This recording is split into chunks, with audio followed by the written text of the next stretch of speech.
ಓಂ ಶಾಂತಿ. ಮುರುಳಿಯ ದಿನಾಂಕ 20/6. ಬಾಬೋರ ಮಹಾವಾಕ್ಯಗಳು.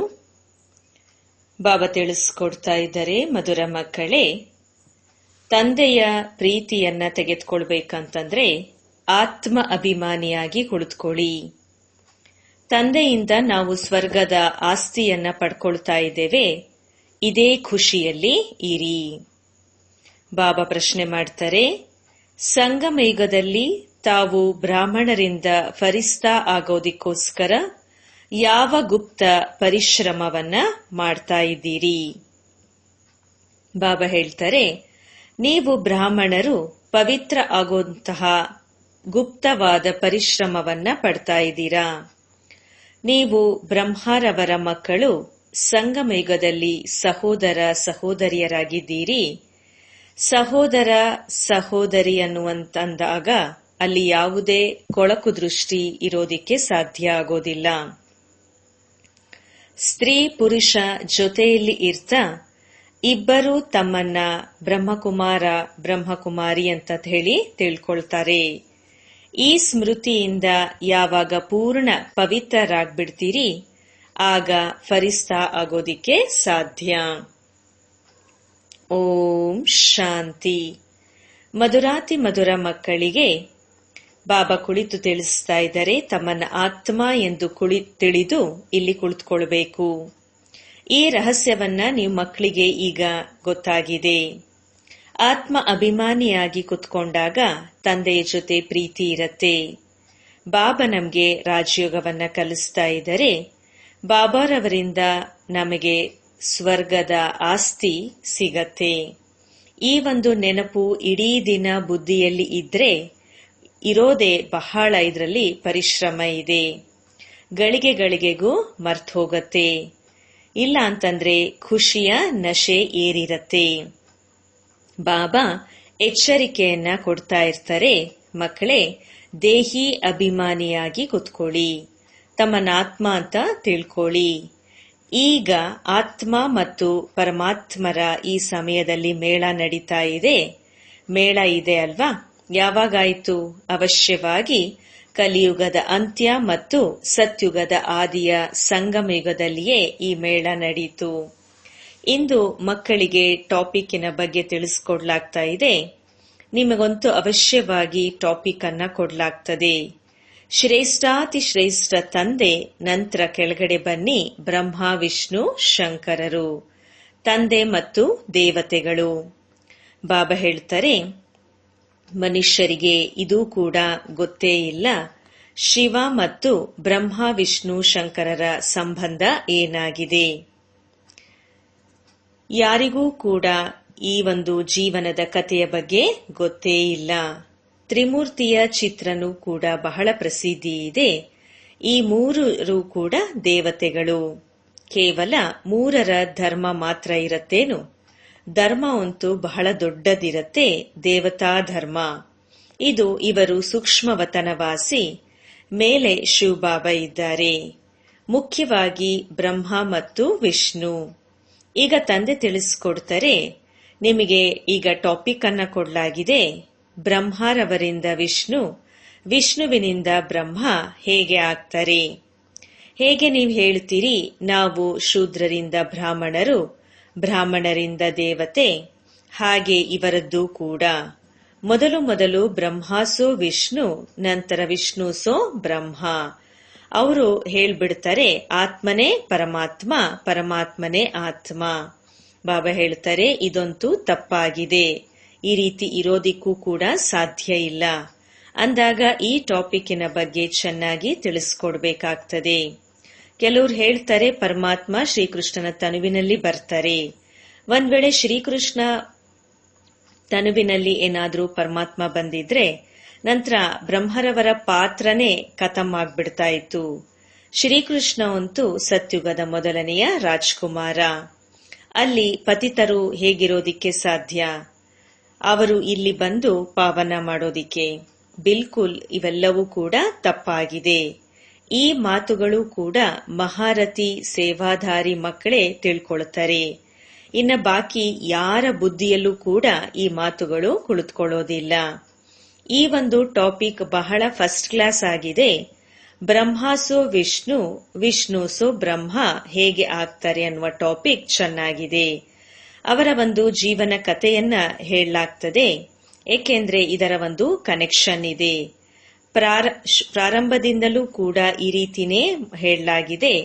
ಬ್ರಹ್ಮಾಸೋ ವಿಷ್ಣು 1 ಸೆಕೆಂಡಿನಲ್ಲಿ, ವಿಷ್ಣುವಿನಿಂದ ಬ್ರಹ್ಮ ಆಗೋದ್ರಲ್ಲಿ 84 ಜನ್ಮ ಸಮಯ ಹಿಡಿಸತ್ತೆ. ಇದು ಬಹಳ ತಿಳಿದುಕೊಳ್ಳುವಂತಹ ಮಾತುಗಳಾಗಿದೆ. ಈಗ ನೀವಾಗಿದ್ದೀರ ಬ್ರಾಹ್ಮಣ ಕುಲದವರು. ಪ್ರಜಾಪಿತ ಬ್ರಹ್ಮ ಬ್ರಾಹ್ಮಣ ಕುಲ ಎಲ್ಲಿಗೆ ಹೋಯಿತು?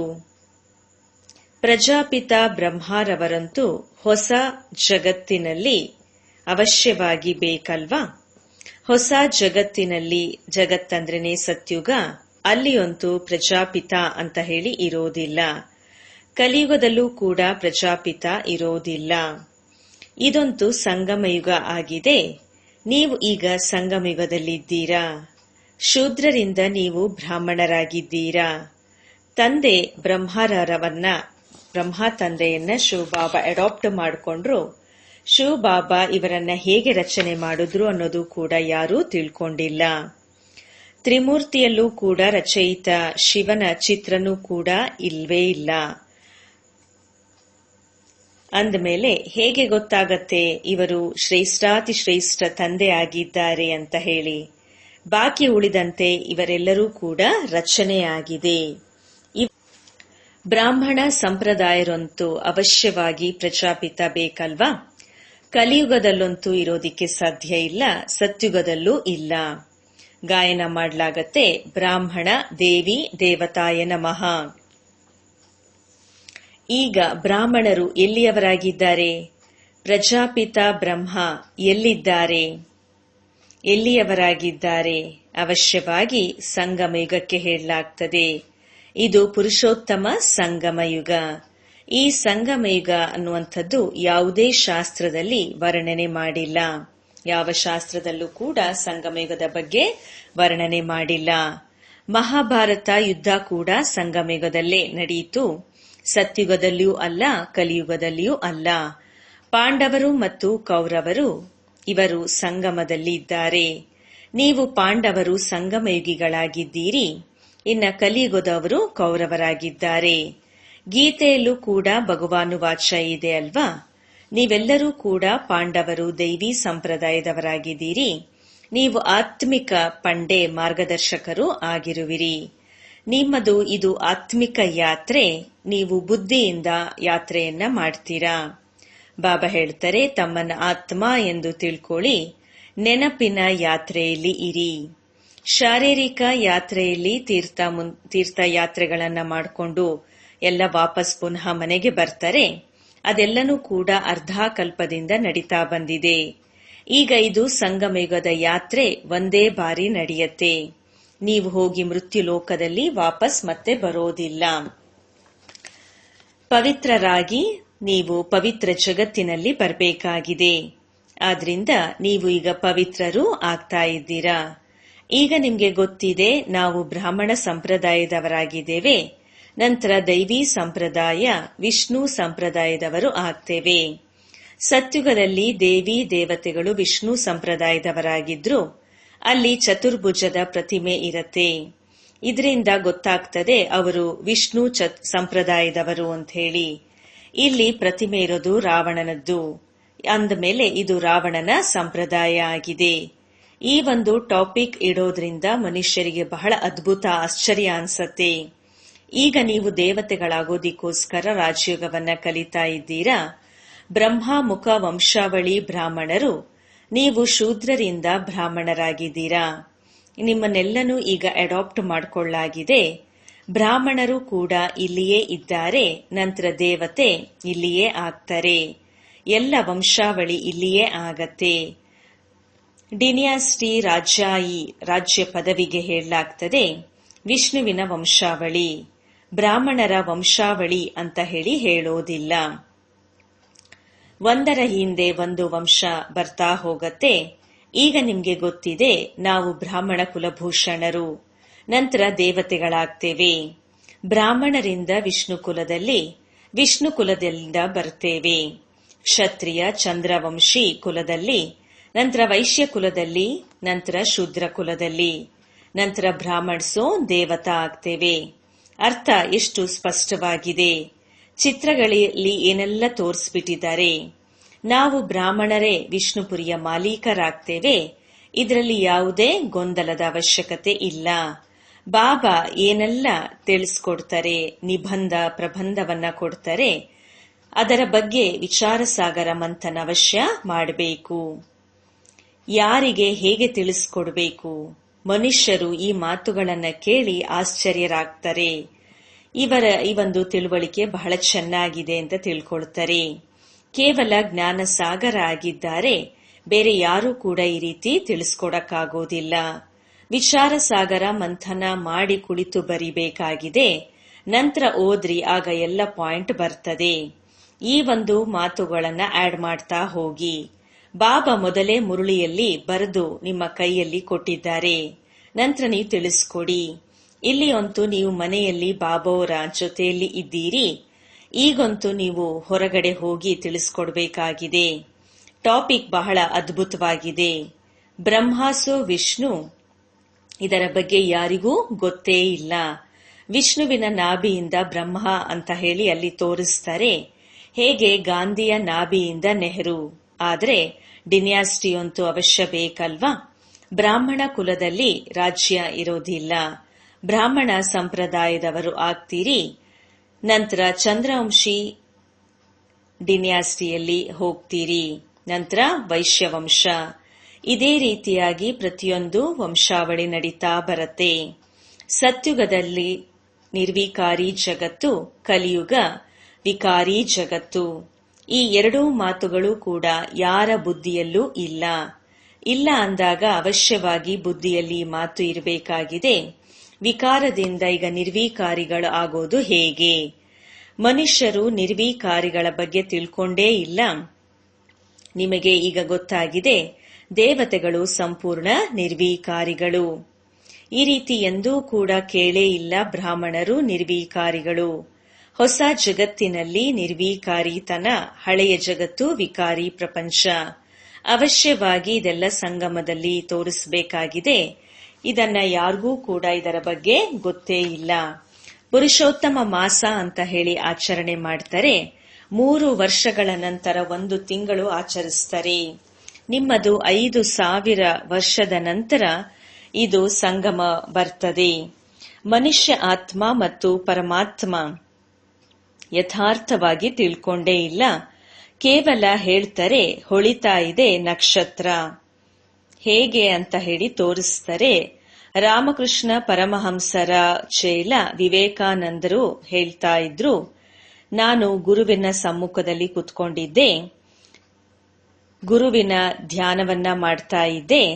ಈಗ ತಂದೆ ಹೇಳ್ತಾರೆ, ಮಾಮೇಕಂ ಯಾದ್ ಕರೋ, ನನ್ನೊಬ್ಬನನ್ನೇ ನೆನಪು ಮಾಡಿ. ಧ್ಯಾನದ ಯಾವುದೇ ಮಾತಿಲ್ಲ, ಗುರುಗಳನ್ನ ನೆನಪು ಮಾಡುವುದೇ. ಖಾಸಾಗಿ ಕುಳಿತು ನೆನಪು ಮಾಡೋದ್ರಿಂದ ನೆನಪು ಬರ್ತದೆ. ಅವರು ಗುರುಗಳ ಭಾವನೆ ಹಾಗಿತ್ತು. ಇಲ್ಲಿ ಭಗವಾನ್ ಅವರ ಒಂದು ಆತ್ಮ ಬಂದು ನನ್ನಲ್ಲಿ ಲೀನ ಆಯ್ತು ಅಂತ ಹೇಳ್ತಾರೆ.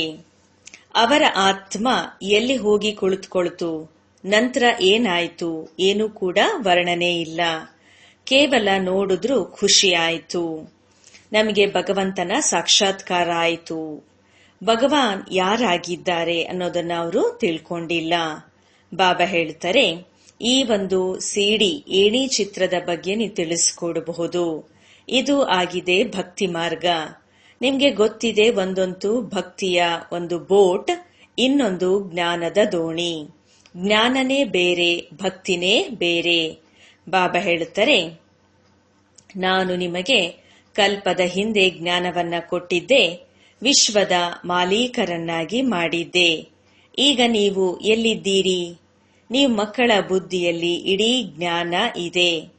ಹೇಗೆ ಮತ್ತು ವಂಶಾವಳಿ ಹೇಗೆ ಬರುತ್ತೆ, ಹೇಗೆ ವೃದ್ಧಿಯಾಗತ್ತೆ, ಹೇಗೆ ಒಂದು ಹೂಗುಚ್ಛ ಇರತ್ತೆ ಅಲ್ವಾ, ಈ ಸೃಷ್ಟಿರೂಪಿ ವೃಕ್ಷದ ಹೂಗಳು ಆಗಿದ್ದೀರಿ. ಮಧ್ಯದಲ್ಲಿ ನಿಮ್ಮದು ಧರ್ಮ, ನಂತರ ಇದರಿಂದ 3 ಧರ್ಮಗಳು ಬರ್ತದೆ, ನಂತರ ವೃದ್ಧಿಯಾಗ್ತಾ ಹೋಗತ್ತೆ. ಈ ಒಂದು ವೃಕ್ಷವನ್ನು ಈಗ ನೆನಪು ಮಾಡ್ತೀರಿ. ಎಷ್ಟೊಂದು ರಂಬೆ ಕೊಂಬೆಗಳು ಬಂದಿದವೆ. ಅಂತಿಮದಲ್ಲಿ ಬರುವಂತಹವರಿಗೂ ಕೂಡ ಗೌರವ ಇರತ್ತೆ. ಈ ಒಂದು ವೃಕ್ಷ ಬಹಳ ವೃದ್ಧಿಯಾಗಿದೆ. ಮುಖ್ಯ ಬೇರೆ ಇಲ್ಲ, ಎಲ್ಲನು ಬಿಳಿಲಿನ ಮೇಲೆ ನಿಂತಿದೆ. ಅಂದ್ರೆ ದೇವಿ ದೇವತಾ ಧರ್ಮ ಮುಖ್ಯ ಬೇರು ಖತಮ್ ಆಗಿದೆ. ಭಾರತವಾಸಿಗಳು ತಮ್ಮ ಧರ್ಮವನ್ನ ಬಿಲ್ಕುಲ್ ಆಗಿ ತಿಳ್ಕೊಂಡೇ ಇಲ್ಲ. ಎಲ್ಲರೂ ತಮ್ಮ ಧರ್ಮವನ್ನ ತಿಳ್ಕೊಂಡಿದ್ದಾರೆ. ಹೇಳ್ತಾರೆ ನಾವು ಧರ್ಮವನ್ನ ಒಪ್ಪೋದಿಲ್ಲ. ಮುಖ್ಯವಾಗಿರೋದೇ 4 ಧರ್ಮ, ಬಾಕಿ ಚಿಕ್ಕ ಚಿಕ್ಕದ್ದು ಅನೇಕ ಇದ್ದಾವೆ. ಈ ಒಂದು ವೃಕ್ಷ ಸೃಷ್ಟಿ ಚಕ್ರವನ್ನ ಈಗ ನಿಮ್ಗೆ ಗೊತ್ತಿದೆ. ದೇವಿ ದೇವತಾ ಧರ್ಮದ ಹೆಸರೇ ಈಗ ಇಲ್ಲವಾಗಿದೆ. ತಂದೆ ಅದರ ಸ್ಥಾಪನೆಯನ್ನ ಮಾಡಿ ಉಳಿದ ಎಲ್ಲ ಧರ್ಮದ ವಿನಾಶವನ್ನ ಮಾಡ್ತಾರೆ. ಇನ್ನ ಗೋಲ ಸೃಷ್ಟಿ ನಾಟಕ ಚಕ್ರದ ಬಗ್ಗೆನೂ ಕೂಡ ಚೆನ್ನಾಗಿ ತಿಳಿಸ್ಕೊಡ್ಬೇಕಾಗಿದೆ. ಇದು ಸತ್ಯುಗ, ಇದು ಕಲಿಯುಗ. ಕಲಿಯುಗದಲ್ಲಿ ಎಷ್ಟು ಧರ್ಮ? ಸತ್ಯುಗದಲ್ಲಿ ಒಂದೇ ಧರ್ಮ. ಒಂದು ಧರ್ಮದ ಸ್ಥಾಪನೆ, ಅನೇಕ ಧರ್ಮದ ವಿನಾಶವನ್ನ ಯಾರು ಮಾಡ್ತಾರೆ? ತಂದೆನೇ ಅವಶ್ಯವಾಗಿ ಯಾರ ಮೂಲಕನಾದ್ರೂ ಮಾಡಿಸ್ತಾರೆ ಅಲ್ವಾ? ಬಾಬಾ ಹೇಳ್ತಾರೆ, ಬ್ರಹ್ಮಾರವರ ಮೂಲಕ ಆದಿ ಸನಾತನ ದೇವಿ ದೇವತಾ ಧರ್ಮದ ಸ್ಥಾಪನೆಯನ್ನ ಮಾಡಿಸ್ತೇನೆ. ಬ್ರಾಹ್ಮಣ್ಸೋ ವಿಷ್ಣುಪುರಿಯ ದೇವತೆಗಳನ್ನಾಗಿ ಮಾಡ್ತೇನೆ. ಸಂಗಮದಲ್ಲಿ ನೀವು ಬ್ರಾಹ್ಮಣರು ಪವಿತ್ರರಾಗೋದ್ರಿಂದಲೇ ಆಗೋದೇ ಬಹಳ ಗುಪ್ತ ಪರಿಶ್ರಮ ಪಡಬೇಕಾಗತ್ತೆ. ನೀವು ಬ್ರಹ್ಮಾರವರ ಮಕ್ಕಳು ಸಂಗಮದಲ್ಲಿ ಸಹೋದರ ಸಹೋದರಿಯರಾಗಿದ್ದೀರಿ. ಯಾವುದೇ ಕೊಳಕು ದೃಷ್ಟಿ ಸಹೋದರ ಸಹೋದರಿಯರಲ್ಲಿ ಇರೋದಿಲ್ಲ. ಸ್ತ್ರೀ ಪುರುಷ ಇಬ್ಬರೂ ತಮ್ಮನ್ನ ಬಿಕೆ ಅಂತ ತಿಳ್ಕೊಳ್ತಾರೆ. ಇದರಲ್ಲಿ ಬಹಳ ಪರಿಶ್ರಮ ಇದೆ. ಸ್ತ್ರೀ ಪುರುಷ ಪ್ರಯತ್ನ ಈ ರೀತಿ ಇರತ್ತೆ. ಅವರು ಕೈಯನ್ನ ಮುಟ್ಟದೆ ಇರೋದೇ ಇಲ್ಲ. ಇಲ್ಲಿ ಸಹೋದರ ಸಹೋದರಿಯರು ಯಾವುದನ್ನೂ ಮುಟ್ಟಿಸೋದಿಲ್ಲ. ಇಲ್ಲಿ ಪಾಪದ ಫೀಲಿಂಗ್ ಇಲ್ಲಾಂದ್ರೆ ಪಾಪದ ಫೀಲಿಂಗ್ ಆಗ್ಬಿಡ್ತದೆ. ನಾವೆಲ್ಲ ಬಿಕೆ ಆಗಿದ್ದೇವೆ, ಇದನ್ನ ಮರ್ತು ಬಿಡ್ತಾರೆ, ನಂತರ ಖತಮ್ ಆಗ್ಬಿಡ್ತಾರೆ. ಅಂದಮೇಲೆ ಇದರಲ್ಲಿ ಬಹಳ ಗುಪ್ತ ಪರಿಶ್ರಮ ಇದೆ. ಬಲೆ ಯುಗಲ್ ಆಗಿರಬಹುದು, ಆದ್ರೆ ಯಾರಿಗೂ ಏನ್ ಗೊತ್ತಿರತ್ತೆ? ಸ್ವಯಂ ಅವರಿಗೆ ಗೊತ್ತು. ನಾವೆಲ್ಲ ಬಿಕೆ ಫರಿಸ್ತೆಗಳಾಗಿದ್ದೇವೆ, ಕೈಯನ್ನು ಕೂಡ ಮುಟ್ಟೋ ಹಾಗಿಲ್ಲ. ಈ ರೀತಿ ಮಾಡ್ತಾ ಮಾಡ್ತಾ ಸೂಕ್ಷ್ಮವತನವಾಸಿ ಫರಿಸ್ತೆಗಳು ಆಗಿಬಿಡ್ತೀರಿ. ಇಲ್ಲಾಂದ್ರೆ ಫರಿಸ್ತೆಗಳಾಗೋದಿಕ್ಕಾಗಲ್ಲ. ಫರಿಸ್ತ ಆಗಬೇಕು ಅಂದ್ರೆ ಅವಶ್ಯ ಪವಿತ್ರರಾಗಬೇಕಾಗತ್ತೆ. ಈ ರೀತಿಯಾಗಿ ಜೋಡಿ ಬರಬೇಕು, ನಂಬರ್ 1 ಆಗ್ಬೇಕು. ಹೇಳಲಾಗ್ತದೆ, ದಾದಾರವರು ಎಲ್ಲದರ ಅನುಭವವನ್ನ ಮಾಡಿದ್ದಾರೆ. ಕೊನೆಯಲ್ಲಿ ಸನ್ಯಾಸ ಮಾಡಿದ್ರು. ಬಹಳ ಪರಿಶ್ರಮ ಇದೆ. ನಂತರ ಇದರಲ್ಲಿ ಜ್ಞಾನ ಮತ್ತು ಯೋಗದ ಅವಶ್ಯಕತೆ ಇದೆ. ಬಹಳಷ್ಟು ಜನರು ತಮ್ಮ ಸಮಾನರನ್ನಾಗಿ ಮಾಡಿಕೊಳ್ಬೇಕಾಗಿದೆ. ಆಗಲೇ ದೊಡ್ಡ ರಾಜರಾಗೋದಿಕ್ಕೆ ಸಾಧ್ಯ. ಕೇವಲ ಒಂದು ಮಾತಂತೂ ಅಲ್ಲ. ಬಾಬಾ ಹೇಳ್ತಾರೆ, ಈಗ ನೀವು ಶಿವಬಾಬೋರ್ನ ನೆನಪು ಮಾಡ್ರಿ, ಇವರು ಪ್ರಜಾಪಿತ ಆಗಿದ್ದಾರೆ. ಕೆಲವರು ಹೇಳ್ತಾರೆ, ನಮ್ದಂತೂ ಶಿವಬಾಬನ್ ಜೊತೆಗೆ ಕನೆಕ್ಷನ್ ಇದೆ, ನಾವು ಬ್ರಹ್ಮಾರವರನ್ನ ಯಾಕೆ ನೆನಪು ಮಾಡಬೇಕು, ಅವರಿಗೆ ಯಾಕೆ ಪತ್ರವನ್ನ ಬರಿಬೇಕು? ಈ ರೀತಿನೂ ಕೆಲವರಿದ್ದಾರೆ. ನಿಮಗೆ ನೆನಪು ಮಾಡಬೇಕಾಗಿರೋದು ಶಿವಬಾಬೋರ್ನ. ಆದ್ರಿಂದ ಬಾಬಾ ಅವರ ಫೋಟೋ ಅದರ ಅವಶ್ಯಕತೆ ಆದ್ರೂ ಏನಿದೆ? ಇದರಲ್ಲಿ ಶಿವಬಾಬಾ ಬರ್ತಾರೆ. ಇವರಂತೂ ದೇಹದಾರಿ ಅಲ್ವಾ? ಬಾಬಾ ಹೇಳ್ತಾರೆ, ಈಗಂತೂ ನೀವು ಮಕ್ಕಳಿಗೆ ತಂದೆಯಿಂದ ಆಸ್ತಿ ಸಿಗತ್ತೆ. ಅವರು ತಮ್ಮನ್ನ ಈಶ್ವರ ಅಂತ ಹೇಳ್ಕೊಳ್ತಾರೆ. ಅಂದಾಗ ಅವರಿಂದ ಹೇಗೆ ಸಿಗತ್ತೆ? ಎಷ್ಟು ದೊಡ್ಡ ಲಾಸ್ ಆಗಿದೆ. ಏಕದಂ ಭಾರತವಾಸಿಗಳು ದಿವಾಳಿ ಹೊಂದಿದ್ದಾರೆ. ಪ್ರಜೆಗಳಿಂದ ಭಿಕ್ಷೆಯನ್ನ ಬೇಡ್ತಾ ಇರ್ತಾರೆ. 10-20 ವರ್ಷಗಳ ಸಾಲವನ್ನ ತಗೊಳ್ತಾರೆ. ನಂತರ ಕೊಡ್ತಾರೇನು? ತೆಗೆದುಕೊಳ್ತಾರೆ. ತೆಗೆದುಕೊಳ್ಳುವಂಥವರು, ಕೊಡುವಂಥವರು ಎಲ್ಲರೂ ಸಮಾಪ್ತಿಯಾಗ್ಬಿಡ್ತಾರೆ. ಆಟವೇ ಮುಗಿದು ಹೋಗತ್ತೆ. ಅನೇಕ ಸಮಸ್ಯೆಗಳು ತಲೆ ಮೇಲಿದೆ. ದಿವಾಳಿ ಆಗ್ತಾರೆ. ಕಾಯಿಲೆ ಮುಂತಾದವುಗಳು ಬಹಳಷ್ಟು ಇದೆ. ಕೆಲವರ ಶ್ರೀಮಂತರ ಬಳಿ ಇಟ್ಕೊಳ್ತಾರೆ. ನಂತರ ಅವರು ದಿವಾಳಿ ಆಗ್ಬಿಡ್ತಾರೆ. ಬಡವರಂತೂ ಎಷ್ಟು ದುಃಖಿತರಾಗ್ತಾರೆ. ಹೆಜ್ಜೆ ಹೆಜ್ಜೆಯಲ್ಲೂ ದುಃಖವೇ ದುಃಖ ಇದೆ. ಇದ್ದಕ್ಕಿದ್ದಂತೆ ಕುಳಿತಂತೆ ಸತ್ತೇ ಹೋಗ್ಬಿಡ್ತಾರೆ. ಇದಂತೂ ಮೃತ್ಯು ಲೋಕ ಆಗಿದೆ. ಅಮರ ಲೋಕದಲ್ಲಿ ನೀವು ಈಗ ಹೋಗ್ತಾ ಇದ್ದೀರಾ. ಅಮರಪುರಿಯ ನಂತರ ರಾಜ್ಯ ಭಾಗ್ಯವನ್ನ ಪಡ್ಕೊಳ್ತೀರಿ. ಅಮರನಾಥ ನೀವು ಪಾರ್ವತಿಯರಿಗೆ ಸತ್ಯವಾದ ಅಮರ ಕಥೆಯನ್ನ ತಿಳಿಸ್ತಾ ಇದ್ದರೆ ನಿಮ್ಗೆ ಗೊತ್ತಿದೆ ಅಮರ ಬಾಬಾ ಆಗಿದ್ದಾರೆ. ಅವರಿಂದ ನಾವು ಅಮರ ಕಥೆಯನ್ನ ಕೇಳ್ತಾ ಇದ್ದೇವೆ. ಈಗ ಅಮರ ಲೋಕಕ್ಕೆ ಹೋಗ್ಬೇಕಾಗಿದೆ. ಈ ಸಮಯ ನೀವು ಇರುವುದೇ ಸಂಗಮಯುಗದಲ್ಲಿ. ಒಳ್ಳೆಯದು. ಮಧುರಾತಿ ಮಧುರ ಅಗಲಿ ಹೋಗಿ ಮರಳಿ ಸಿಕ್ಕಿರುವಂತಹ ಮಕ್ಕಳ ಪ್ರತಿ ಮಾತಾಪಿತಾ ಬಾಪ್ ದಾದಾರವರ ನೆನಪು, ಪ್ರೀತಿ ಹಾಗೂ ನಮಸ್ತೆ. ಆತ್ಮಿಕ ಮಕ್ಕಳಿಗೆ ಆತ್ಮಿಕ ತಂದೆಯ ನೆನಪು, ಪ್ರೀತಿ ಹಾಗೂ ನಮಸ್ತೆ. ಧಾರಣೆಗೋಸ್ಕರ ಮುಖ್ಯ ಸಾರದಲ್ಲಿ ವಿಚಾರ ಸಾಗರ ಮಂಥನ ಮಾಡಿ ಬ್ರಹ್ಮರವರಿಂದ ವಿಷ್ಣು ಹೇಗಾಗ್ತಾರೆ ಈ ವಿಷಯದ ಬಗ್ಗೆ ತಿಳಿಸ್ಕೊಡ್ಬೇಕು. ಬುದ್ಧಿಯನ್ನ ಜ್ಞಾನದ ಮಂಥನದಲ್ಲಿ ಬ್ಯುಸಿಯಾಗಿಟ್ಕೊಳ್ಬೇಕು. ರಾಜ್ಯ ಪದವಿಯನ್ನ ಪ್ರಾಪ್ತಿ ಮಾಡ್ಕೊಳ್ಳಕ್ಕೆ ಜ್ಞಾನ ಮತ್ತು ಯೋಗದ ಜೊತೆಗೆ ತಮ್ಮ ಸಮಾನ ಮಾಡಿಕೊಳ್ಳುವಂಥ ಸೇವೆಯನ್ನೂ ಮಾಡಬೇಕು. ತಮ್ಮ ದೃಷ್ಟಿಯನ್ನ ಬಹಳ ಶುದ್ಧವಾಗಿಟ್ಕೊಳ್ಬೇಕು. ವರದಾನ: ಸರ್ವ ಸಂಬಂಧಗಳ ಅನುಭವ ಒಬ್ಬ ತಂದೆಯ ಜೊತೆ ಮಾಡುವಂತಹ ಅಥಕ್ ಮತ್ತು ವಿಘ್ನ ವಿನಾಶಕರು ಆಗಿರಿ. ಯಾವ ಮಕ್ಕಳ ಸರ್ವ ಸಂಬಂಧ ಒಬ್ಬ ತಂದೆ ಜೊತೆ ಇದೆ ಅವರಿಗೆ ಬೇರೆ ಎಲ್ಲ ಸಂಬಂಧ ನಿಮಿತ್ತ ಮಾತ್ರದ ಅನುಭವ ಆಗತ್ತೆ. ಅವರು ಸದಾ ಖುಷಿಯಲ್ಲಿ ನಾಟ್ಯವಾಡುವವರಾಗಿರ್ತಾರೆ. ಎಂದು ಆಯಾಸದ ಅನುಭವ ಮಾಡೋದಿಲ್ಲ. ಅಥಕ್ ಆಗಿರ್ತಾರೆ. ತಂದೆ ಮತ್ತು ಸೇವೆ ಇದೇ ಲಗನ್ನಲ್ಲಿ ಮಗ್ನರಾಗಿರ್ತಾರೆ. ವಿಘ್ನಗಳ ಕಾರಣ ನಿಲ್ಲುವ ಬದಲು ಸದಾ ವಿಘ್ನ ವಿನಾಶಕರಾಗಿರ್ತಾರೆ. ಸರ್ವ ಸಂಬಂಧಗಳ ಅನುಭೂತಿ ಒಬ್ಬ ತಂದೆ ಜೊತೆ ಇರುವ ಕಾರಣ ಡಬಲೈಟ್ ಆಗಿರ್ತಾರೆ. ಯಾವುದೇ ಹೊರೆ ಇಲ್ಲ. ಸರ್ವ ದೂರುಗಳು ಸಮಾಪ್ತಿಯಾಗ್ಬಿಡತ್ತೆ. ಕಂಪ್ಲೀಟ್ ಸ್ಥಿತಿಯ ಅನುಭವ ಆಗತ್ತೆ. ಸಹಜಯೋಗಿ ಆಗಿರ್ತಾರೆ. ಸ್ಲೋಗನ್: ಸಂಕಲ್ಪದಲ್ಲಿಯೂ ಸಹ ಯಾವುದೇ ದೇಹದಾರಿಯ ಕಡೆ ಆಕರ್ಷಿತ ಆಗೋದು ಅಂದ್ರೇನೆ ವಿಶ್ವಾಸಘಾತಕರಾಗೋದು. ಅವ್ಯಕ್ತ ಸೂಚನೆ: ಆತ್ಮಿಕ ಸ್ಥಿತಿಯಲ್ಲಿರುವಂತಹ ಅಭ್ಯಾಸ ಅಂತರ್ಮುಖಿ. ಹೇಗೆ ಅಂತರಿಕ್ಷಯಾನಿಗಳು ಮೇಲೆ ಇರುವ ಕಾರಣ ಇಡೀ ಪೃಥ್ವಿಯ ಎಲ್ಲಿಯ ಚಿತ್ರವನ್ನ ತೆಗಿಬೇಕು ಎಂದ್ರೂ ತೆಗೆಯುತ್ತಾರೆ. ಅದೇ ರೀತಿ ಸೈಲೆನ್ಸ್ನ ಶಕ್ತಿಯಿಂದ ಅಂತರ್ಮುಖಿ ಯಾನದಿಂದ ಮನಸಾಶಕ್ತಿಗಳ ಮೂಲಕ ಯಾವುದೇ ಆತ್ಮನನ್ನ ಚರಿತ್ರವಂತನಾಗುವ ಶ್ರೇಷ್ಠ ಆತ್ಮನಾಗುವ ಪ್ರೇರಣೆಯನ್ನ ಕೊಡಬಹುದು. ಒಳ್ಳೆಯದು. ಓಂ ಶಾಂತಿ.